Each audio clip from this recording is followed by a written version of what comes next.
Gusto mo ba magbago buhay mo? At hindi mo alam kung anong gagawin mo? Eto, panoorin mo to.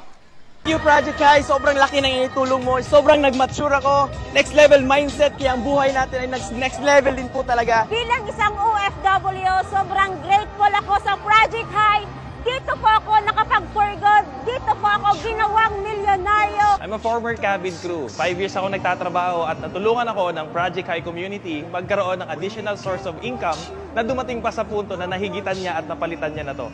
Bilang empleyado for 6 years, I am so grateful sa Project High kasi dito ko natutunan na ipaglaban yung pangarap ko at trabahoin din yung pag-asenso ko sa sarili kong negosyo. Bilang isang car wash boy, then the same time anak ng OFW, because of Project High community, na-experience yung magandang buhay, and the same time naging milyonaryo ng company. Ito yung pinakamatindi sa lahat. Napa-for good po yung mother ko because of Project High community. I'm thankful and grateful na napasama dito sa Project High.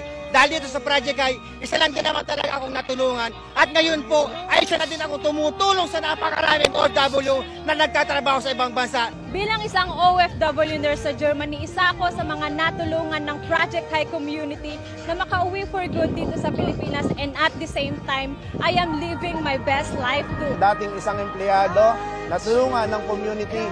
Right now, isa na po sa naging milyonaryo ng community.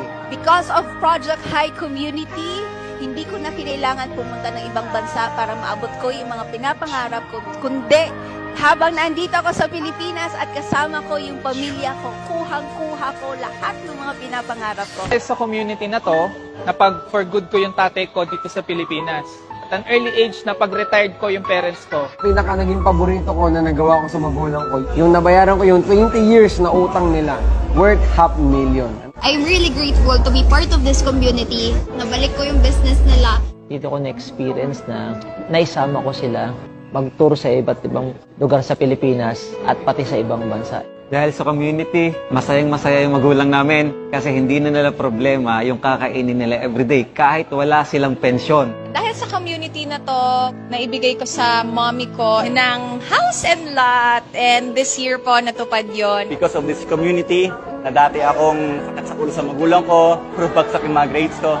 First time sa buong buhay ko na maging proud sila sa akin, natulungan ko yung mami ko na matapos niya yung pangarap niya na resort. Sa lahat ng mga kakapanood nito na buhay pa yung magulang mo, marami silang mga pinagpaliban sa life nila just to provide us with a great future, the best life that they can offer. Kaya ang message ko sa mga may magulang pa na nakikinig sa akin right now, habang bata ka pa, habang malakas pa yung magulang mo, habang nandiyan pa sila, iparanas mo sa kanila yung masarap na buhay.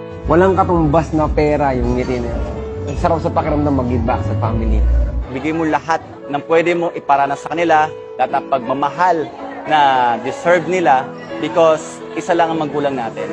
Kung kasama mo pa yung mama mo, kasama mo pa yung papa mo, pilitin mo maging successful para may paranas po rin sa kanila yung sarap ng buhay. Dahil sa community na ito, sabi ko na this is the best decision na ginawa ko kasi sobrang big blessings ayong pamilya. So happy na ang dami na pong kumikita ng malaki sa community natin. Sulit po na makita namin kayo na kumikita kayo ng ganyan. And rest assured po, hindi lang po yan ang kikitain nyo. Na ang goal namin, maging normal po sa community natin ang mag 7 figures a month. Lahat ng nangyayari sa atin, pangarap mo lang to dati. Yung magiging isip natin ngayon, yun din ang magre-reflect kung ano ang mangyayari sa future natin. Yes! Ako po yung nakita niyo po sa Rated Corina. Kung kayo po yung isang OFW na gustong-gusto niyo na po bang makapiling mga pamilya ko, gusto mo bang kumita ng mas higit pa sa kinikita mo bilang OFW at hindi mo na kailangan lumabas ng ibang bansa? Ay kaibigan, meron kaming i-offer sa'yo. Kaya kung talagang interested ka, see you in my inbox.